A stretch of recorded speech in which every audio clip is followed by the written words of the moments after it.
often when we're talking about equity, diversity, and inclusion, just the very concept of the term diversity implies that it's the things that make us different. I always like to start with the assumption that there are some things that many of us share in common.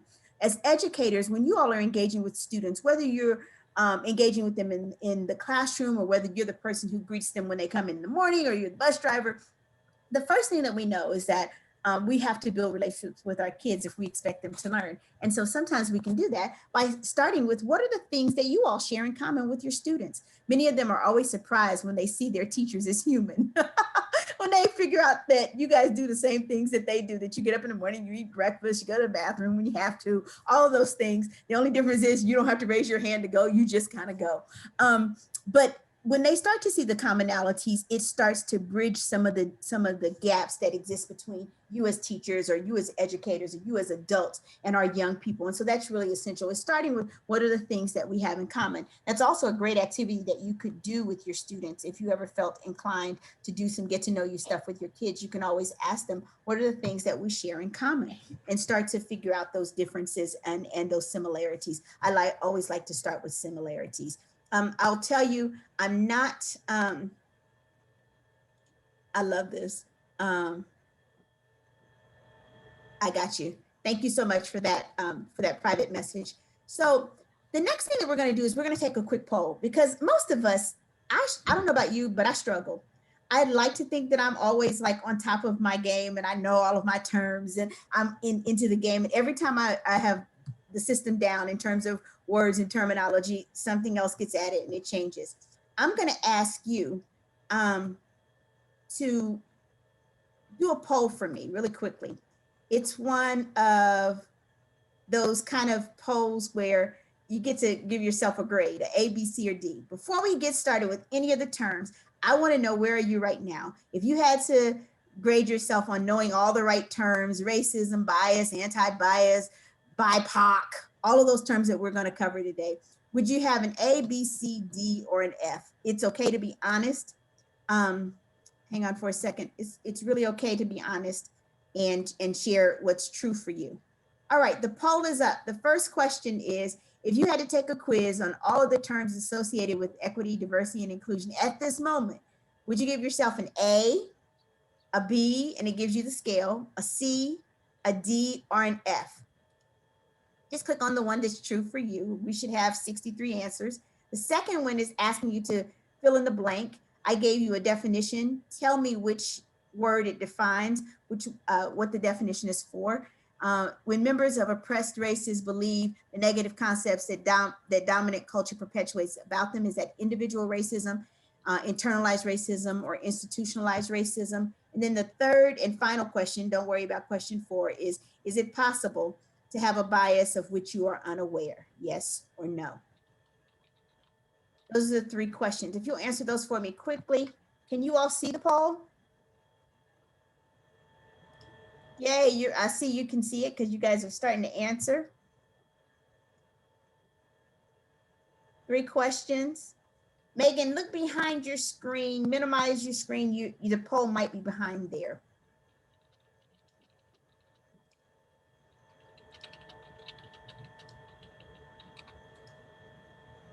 On Zoom, it just kind of pops up. Now you don't have to do number 4 at all. I'm running into the same problem with I can't submit with, it won't go through. You do have to click something on Okay, the 4th one. Click one or the other. Sorry, guys, just click one or the other. It wouldn't let me delete the 4th question. There we go. Notice that it's not even a question. It just won't let me delete it. All right. Right now we've got about 51 folks. Okay, we've got 63 people on. So my question is, if you're not answering, why are you on? Go to the room where you can sit and get it.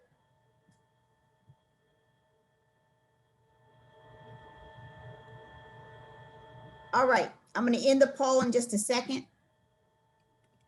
Is there anyone else who needs more time to complete the poll?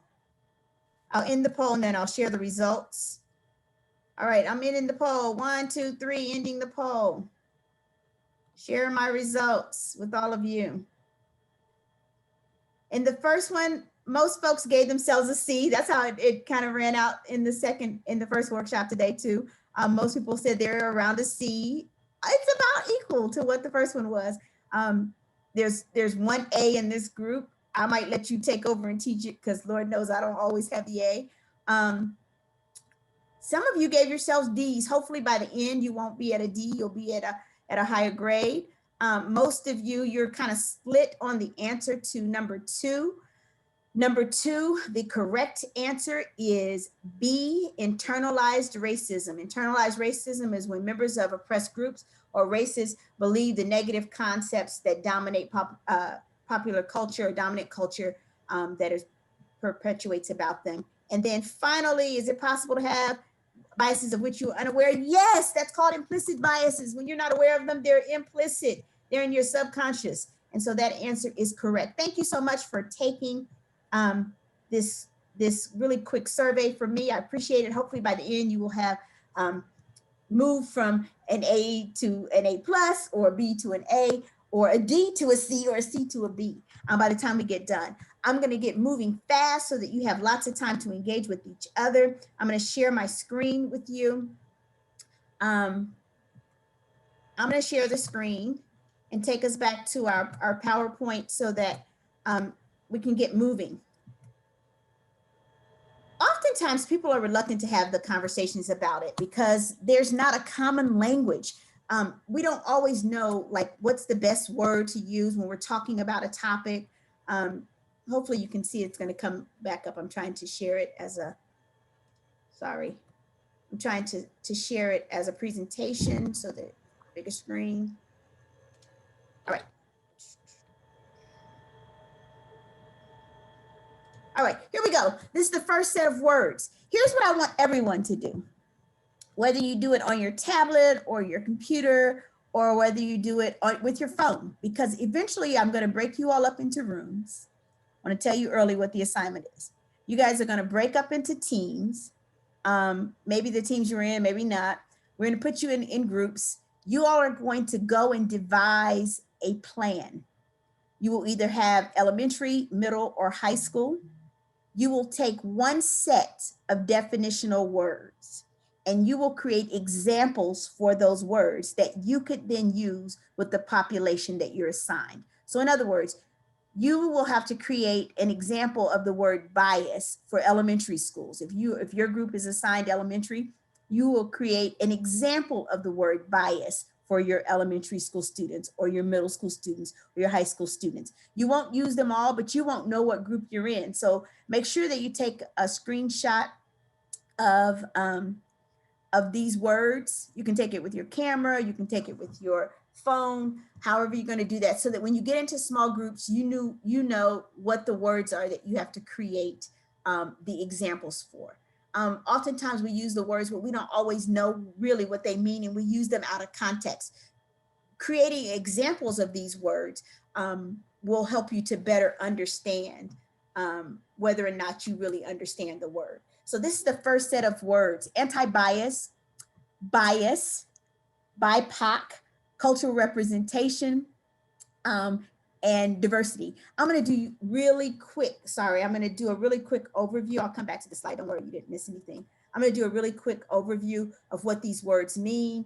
If you don't know what they mean, don't worry. I can assure you that lots of people who are on here, including some of the presenters, don't always know what these terms mean. So I'm going to go through them as quickly as I can. Anti-bias is really the movement that a lot of folks are using with early childhood. What they're saying is if we can help disrupt earlier in the educational cycle, the whole notion of bias and what it means to treat differences one way or the other, then we can get kids on a better path than some of us were on when we were growing up. And so all it really means is exploring differences that young people have, that kids have, but then helping them to have an appreciation for those differences versus castigating people because of differences. So it's not saying we don't see that we're different. We don't see that some kids, have disabilities, and we don't see that some kids are Black or white or whatever. It's not saying that. It's saying we acknowledge that those differences exist, but what we want you to do is to have an appreciation or celebration of what those differences are. A bias is a conscious or subconscious influence, something that influences your decision making.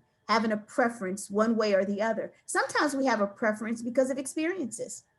I prefer vanilla bean ice cream to chocolate because every time I've had chocolate ice cream, it was too rich and it made me throw up. So my bias, my conscious bias, is towards vanilla bean ice cream. I prefer it. Doesn't mean chocolate's not good for some people. It just means it's not my preference. That's a conscious bias. An unconscious or an implicit bias is that which we kind of move towards and we don't always even know that it's there. That's what we call implicit bias. It's going to come up on another page, bias versus implicit. This term BIPOC, all the intellectuals are using it. You'll see it on social media and you'll be like, what in the world is that? What does that word mean? It's really an acronym that simply stands for Black, Indigenous, People of Color.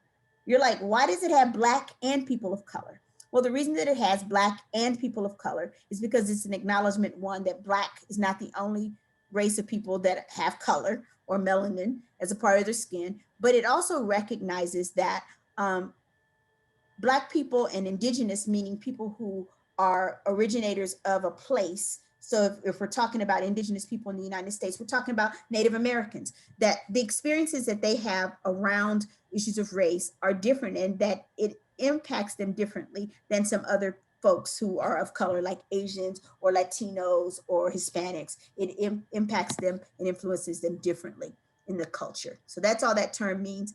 Cultural representation.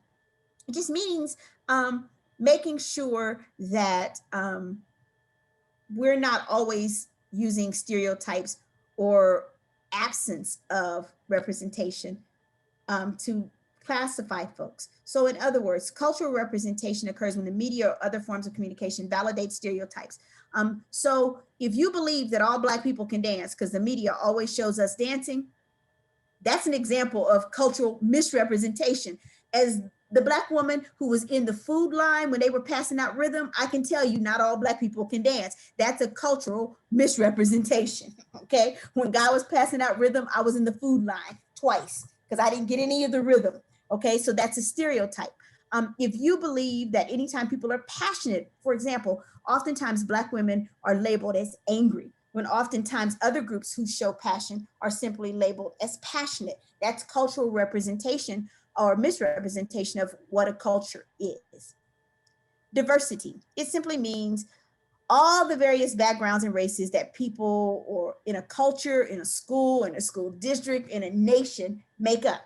It involves things like background, race, gender, religion, sexual orientation. All of those things make up what we call diversity. Anything that makes us different is diversity. So when you look in your classroom, there's a multitude of differences. It may be that some kids are right-handed, some kids are left-handed. All that goes into the concept of the term diversity. Did everybody get a screenshot? Because later on, you're going to be responsible for this page. The next one is my favorite page. It's this one, because people always want to know the difference between equality and equity. And right now there's great discussion about this term equity. And everybody's using it as though they know what it means. Oh, I'm practicing equity. Today's topic is on equity, diversity, and inclusion. I like this graphic. If you've ever met me, if you're in any of the middle schools, you might have met me because I've been to all of the middle schools in Westerville to do a girls' summit in all of the middle schools. You will know why I like this graphic. I am 5 feet tall. I need equity in lots of areas of my life. The second one under equity, the graphic, perfectly describes how I see the world. I'm always below the screen. I'm the person in the grocery store who either has to get something to pull something off the top shelf for me, or I need somebody to come along and bring it down for me. But equality is giving everybody the same thing. So later on, if you get this term, you might be asked to, so make sure you got a screenshot of this. The example that I love to give teachers of the difference between equality and equity is you're the teacher every morning who recognizes that kids may be hungry, but you also like to give them a sugar rush in the morning. I don't know what teacher likes to do that, except for the ones who teach early in the morning. You want to give them a sugar rush. So every morning you put a Pop-Tart on every single desk in your classroom. So every student starts off their day with a Pop-Tart from you. That's equality. Every desk has a Pop-Tart. That's equality. You gave everyone the same thing. That's great. It's a great place to start. But equity is recognizing that all kids don't have the same level of hunger. For example, the kid who had breakfast this morning, one Pop-Tart might satiate them. It might satisfy them. Yes, it might fill them up. But for the kid who hasn't eaten since they left school for lunch yesterday, might need more than one Pop-Tart to fill them up. So when you give them the number of Pop-Tarts that it takes to make them full, that's equity. So if I need, and I'm a big girl, I'm a voluptuous woman, so sometimes I need 2 Pop-Tarts to make me feel full. My sister and my brother are smaller than me, and my son is a rail. He only needs 1 Pop-Tart. His mama needs 2 to feel full. So if you give me 2 and you give him 1, that's equity, because you gave us both what we need to feel full. That's the example. So later when I'm asking you to give examples, that's an example. You can't use mine though. You got to create a new one for these words. All right. Ethnicity, implicit bias. If you have a question, just feel free to interrupt me, unmute yourself and just ask the question as we go. Ethnicity, implicit bias, indigenous, race, and racism. Ethnicity is really simple. It's all those cultural things that go into making up a group. It's the language, the traditions, the religion, the ancestral background, the foods, the dancing, whatever we use as ritualistic as a part of a culture, that's your ethnicity. People confuse race and ethnicity all the time. All of the things that go into making up a group are a part of what we call ethnicity. Implicit bias, I'm gonna give you, when I stop sharing my screen, I will put the Harvard implicit bias link in there. If you ever want to go and take the implicit bias test, I'm going to put the link in there. My son got me turned on to it. He was a freshman last year in college, and in his psychology class, they had to take the Harvard implicit bias study around race because they were doing a unit on implicit bias as relates to race. And I knew he was home for COVID, and I knew that it had to be something good because my 19-year-old son came running down the stairs. It's like, Mom, you got to take this implicit bias quiz. Oh my God, I'm not surprised where I landed. I bet I can predict where you will land, but you got to take it because I want to see where you land. Anytime your child wants to talk to you when they're beyond the age of 10, you do whatever they ask you to do just to get them to engage with you. So I happily went on and took the implicit bias test around race. I wasn't surprised where I landed. I wasn't surprised where my biases were.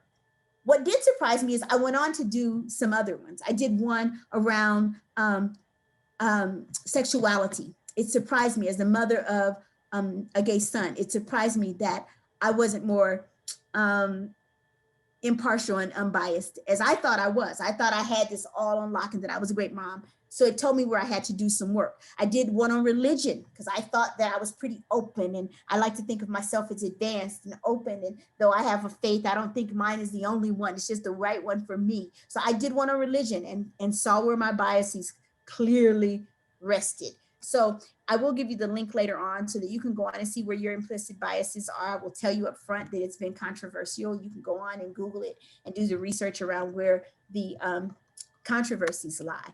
Indigenous people, the people who are indigenous to North America, we call them Native Americans. And if you were to go to other countries, the people who are the originators in that place and space are native to that land are called indigenous. What is race? Race describes the socially designed or constructed categories that distinguish demographic groups. Historically, here in the United States, people from Africa, we call them Africans or African Americans. Folks who come from Europe, we call them Europeans, Caucasians, or whites. People who come from Asia or the Asian Pacific Islands, we call them Asian. People who come from Latin or South America, we call them Hispanics. And so forth and so on. That's kind of how we have been determined how we determine race. What's been interesting is you really get to see race as a social construct or something that's artificially created when you start to look at people who come from mixed race backgrounds. For example, I have 8 nieces and nephews who are all what we call biracial, who are half Black and half white. And so there is no one safe and easy category to put them in. Yes, my brother and his wife are fruitful and they multiplied 8 times. And so they have 8 children. And so finding easy categories for them helps me to understand that race really is a social construct. I like this definition of racism, but I will tell you, you could use it to talk about sexism, heterosexism, classism. All you got to do is substitute the word. An ism is the belief in the inherent superiority of one, fill in the blank, in this case, race, overall, over all others, and thereby its right to dominate. So it has two parts. It's a belief in the superiority of one thing, and that because it's superior, it has a right to dominate everything else. That's a really simple definition of racism. And anytime you see it operational, you can see it in sex. Anytime people think that one sex is more intellectually gifted, you start to see, and because they should make more money in this field because it's heavily dominated. That's an example of sexism. All right, any questions on this page? Because I want to make sure you got plenty of time to go into your small groups. Make sure you got a screenshot so that if your group gets this task, you'll have these words ready and you can share it. All right, the next page is what I call the racisms page, the different types of racism. A lot has been made in the last 6 to 7 months as we've seen more discussion in the public discourse around racism, institutionalized racism. You hear people use the term systemic racism. How many of you have heard the term institutionalized racism? Raise your hand if you've heard that term in the last 6 months. I probably have heard it more in the last 6 months than I have in the last 6 years. Some of you have heard the term structural or systemic racism, and there's a debate about whether or not that exists. Then, of course, there's the term individual racism and internalized racism. Internalized racism, an example I'll give you, and you have to come up with a different example, is when you tell somebody something enough and they start to believe it. If you tell girls, for example, internalized sexism, I'll use sexism instead of racism here. If you tell girls that they're not as intellectually gifted, and the research bears this out in science and math, you start to see them internalize that and check out of science and math in middle school. The research bears that out. Elementary, boys and girls are neck and neck. It's when people start to feed the notion that boys are more intellectually gifted in science and math and girls in reading and social studies that you start to see the differences appear. And when kids internalize that, that's called internalized sexism, and in this case, racism. For example, if we continually tell Black boys that they're not as intelligent and they're only capable of becoming criminals, guess what? It's not just self-fulfilling prophecy. What happens is they start to believe it. And so they internalize those beliefs about themselves that get reinforced in the media, in schools, and in other institutions where Black boys are socialized. Individual racism, that's the face-to-face or covert actions towards a person that intentionally expresses prejudice, hate, or bias on the basis of race. You kill someone and you say, for example, Dylan Roof walked into a church and killed 9 people simply because they were Black, not for any other reason. He said, I killed them because they were Black. That's an example of individual racism, a person who holds a bias against someone else and then acts and uses that to oppress whatever that group is. That's individual.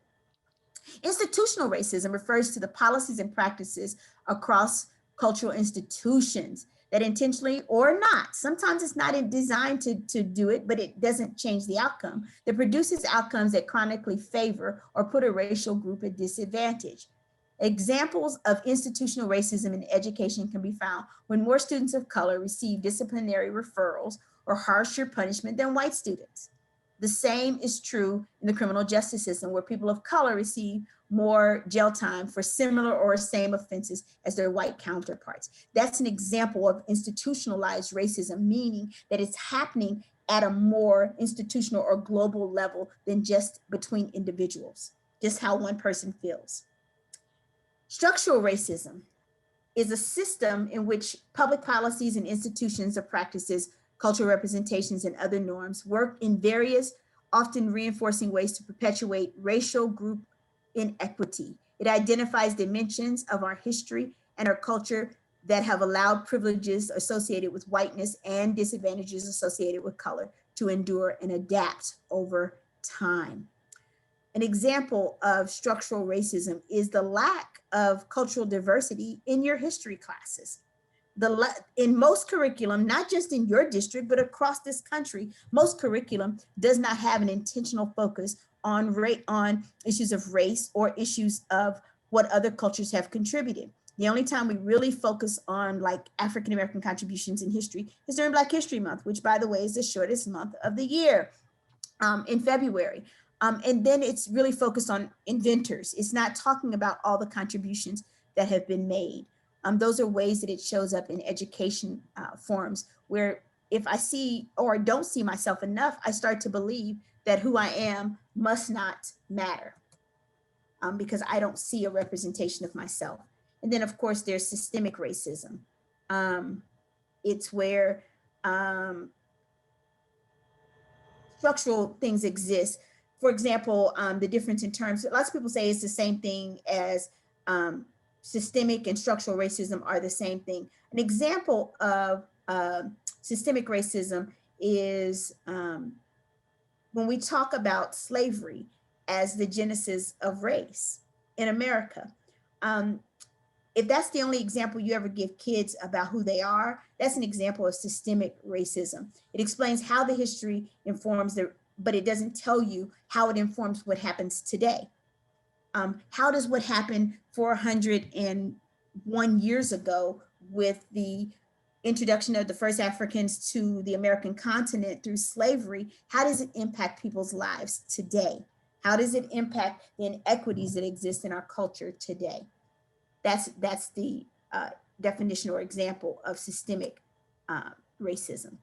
And then finally, the last page, and if you'll see that it's really based on it wasn't that I put all the white words together, it's just that according to alphabetical order, is the last part of it.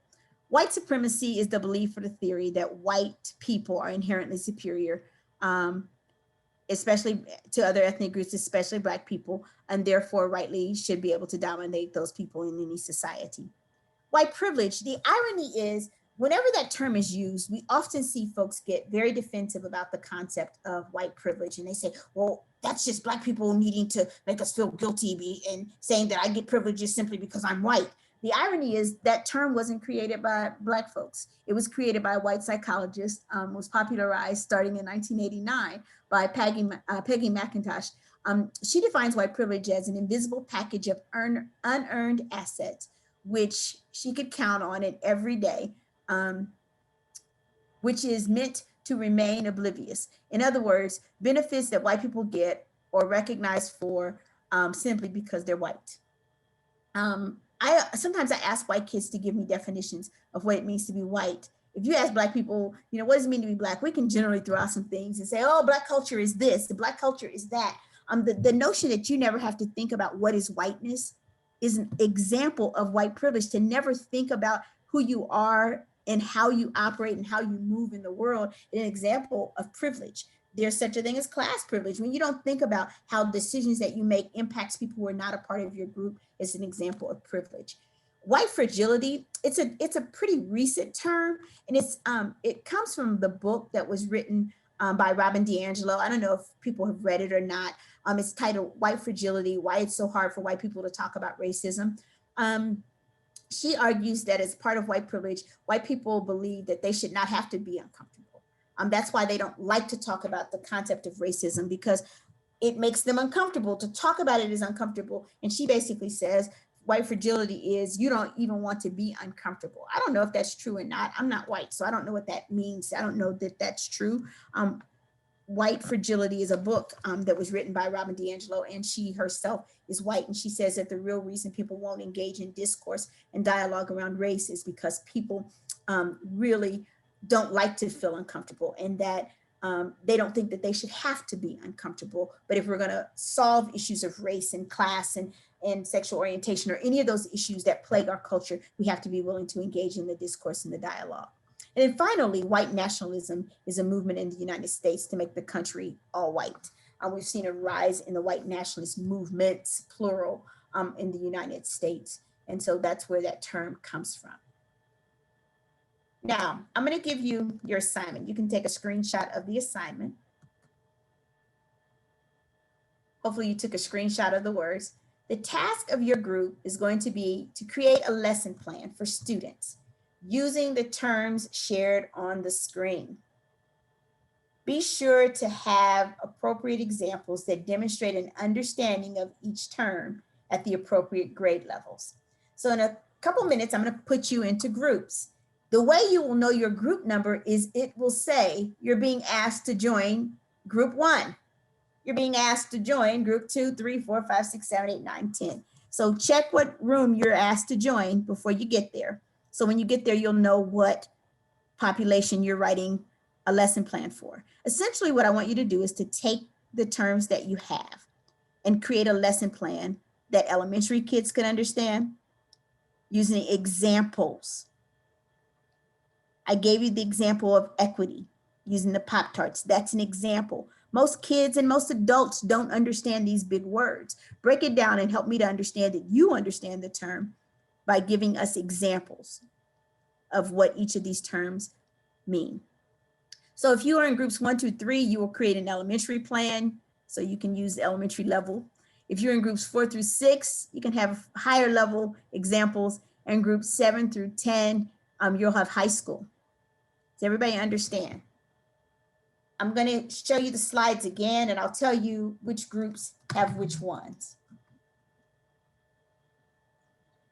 All right, so 4, 3, 2, 1.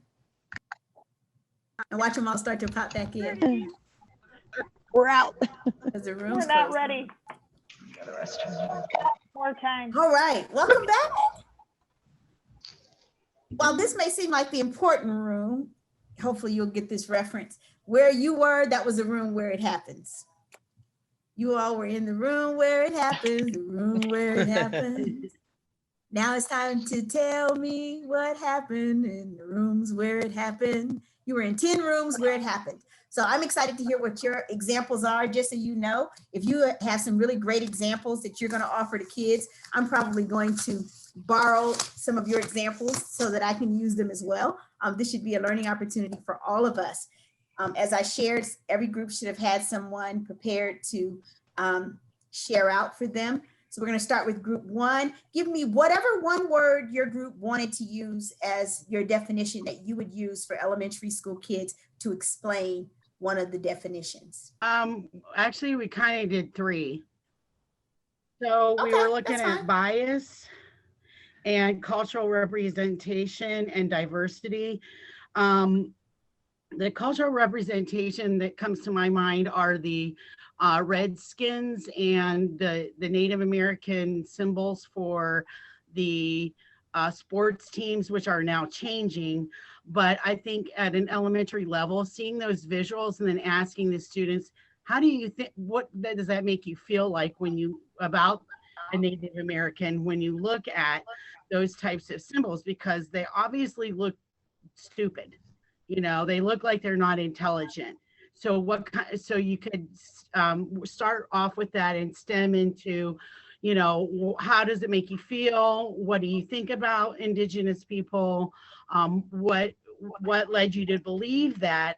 And continue with activity, you know, surrounding that, trying to prove that just that one visual leads us to think in a very negative way about a whole culture of people, which is Native American tribes. There's thousands of them. And so you're taking all these different types of cultures and putting them into one little bowl and giving you a false misrepresentation of those cultures. Okay, thank you. So they did diversity, bias, and cultural representation. That's a great example of cultural representation. Group 2, what you got?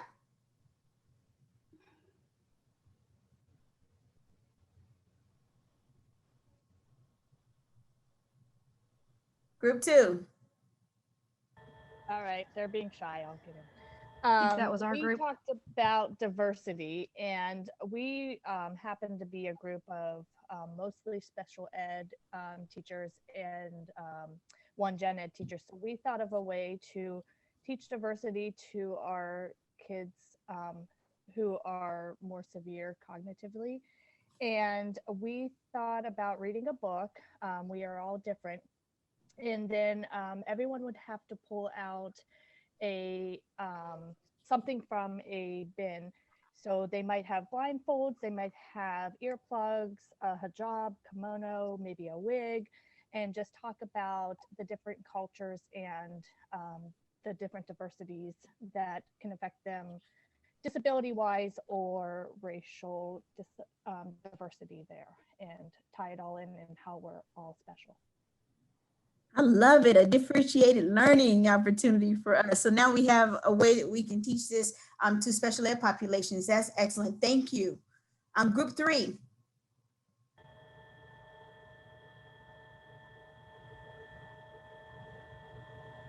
Who's our reporter for group 3?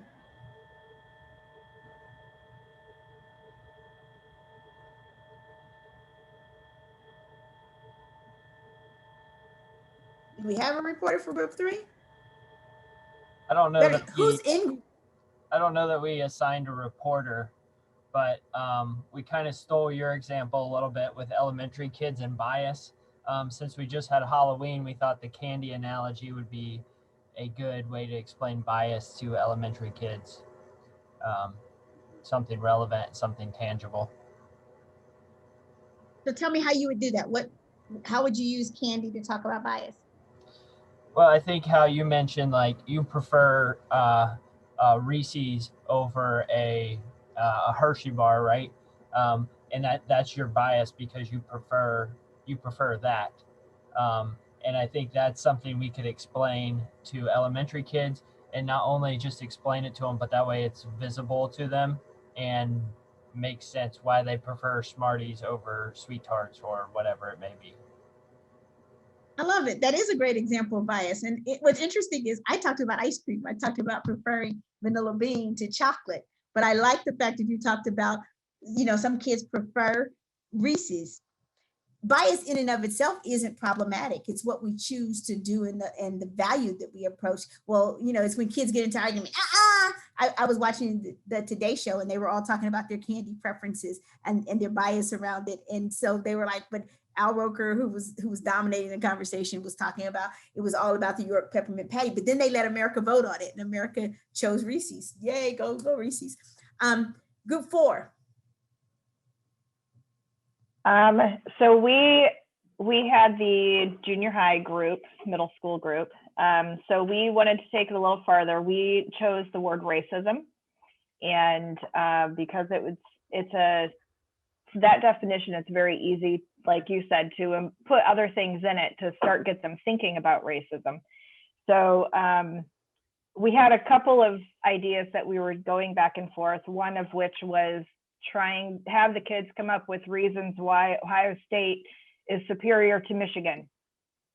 Or, we figured that would be a good way to get them involved, and easily disproved in terms of, there is no real facts as to why one is better than the other. That's just kind of what you think. Yeah, I know.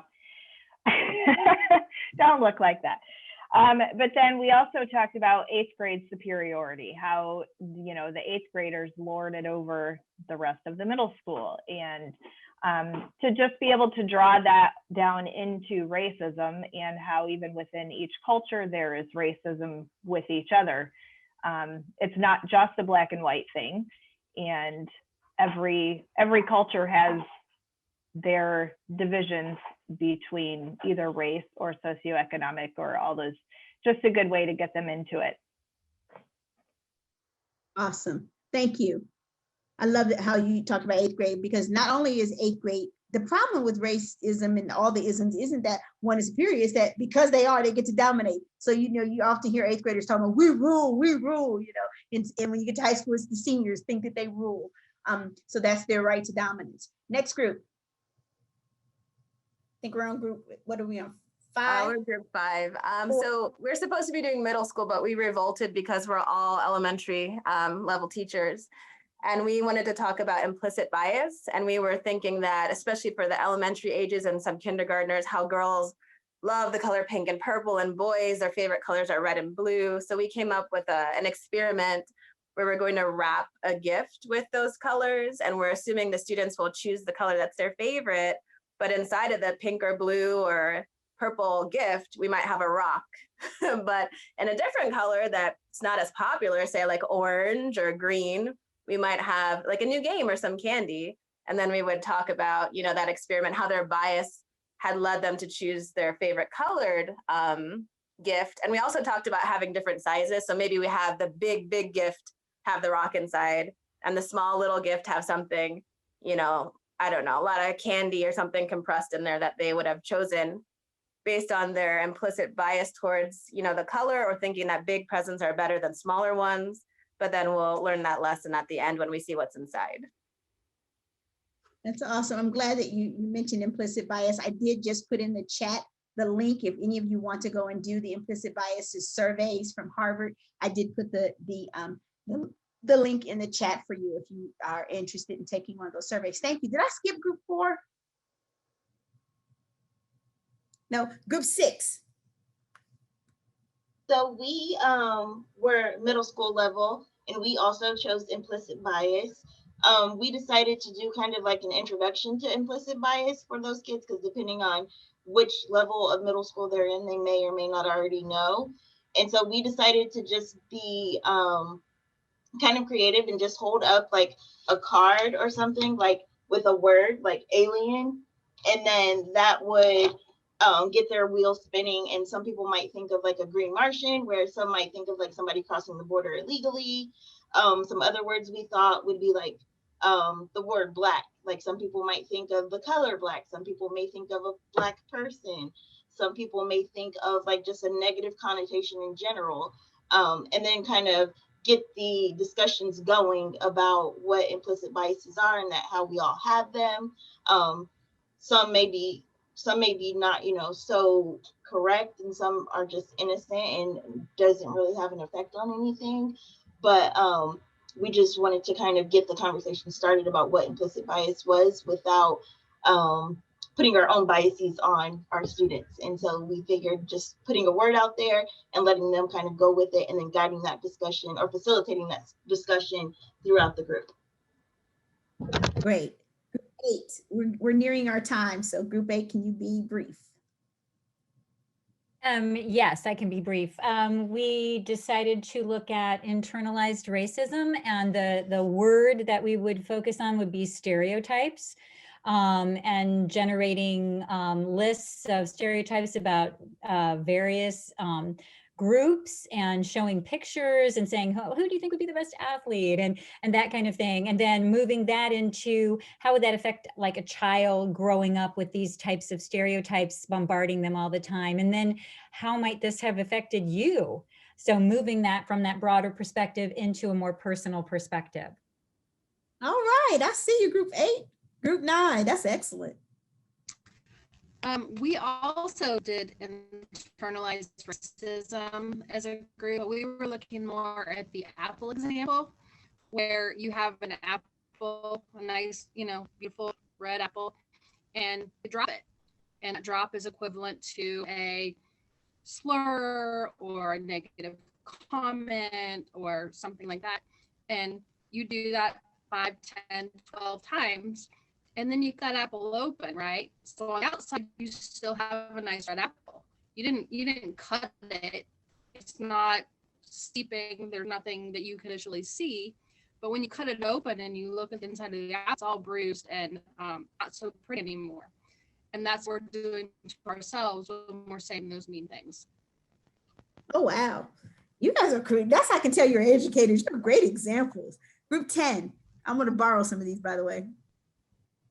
We also did internalized racism, and we looked at it from the little bit of a different perspective. And we talked about splitting the class into 2 and having taking one group and giving them a test and really talking them up and telling them about how it was a really easy test. They were going to do awesome on it, and we knew that they really knew the material. And then the other group telling them that the administration was making us give them this really hard test, where we were really sorry and we just needed them to try their best, but we knew it was going to be really hard. And then looking at how they performed on those 2 things with those preconceived notions coming in, and how they internalized the things that we were saying ahead of time. and then using that to bridge into how we hear the things that are going on around us, and that affects what we do every day. Ooh, I'm going to use these. That's a great example of how we internalize things when we use those examples over and over. And as educators, realize that you have great power because kids believe what you say. If you tell them that they're going to pass a test, many of them rise to the occasion, even if they weren't prepared, and they pass the test. I want to thank you for your time today. This workshop was just designed to give you some common words, phrases. You will get these later from your district in terms of the glossary that's been created around these, just to give you a common place to begin the dialogue and the discourse around equity, diversity, and inclusion. Thank you so much for your time today. Annette, don't forget to email me. I did put it in the chat. Email me your Cash App so that I can cash out your lunch money. amazingtstreet@gmail.com. I'm happy to do that for you. Thank you so much for participating today. You guys enjoy your 1 hour lunch. I think I robbed you of 3 minutes. I apologize. Please go have a great lunch and be prepared to come back onto another session this afternoon at 1 o'clock. And for all of those Buckeye fans, go Bucks.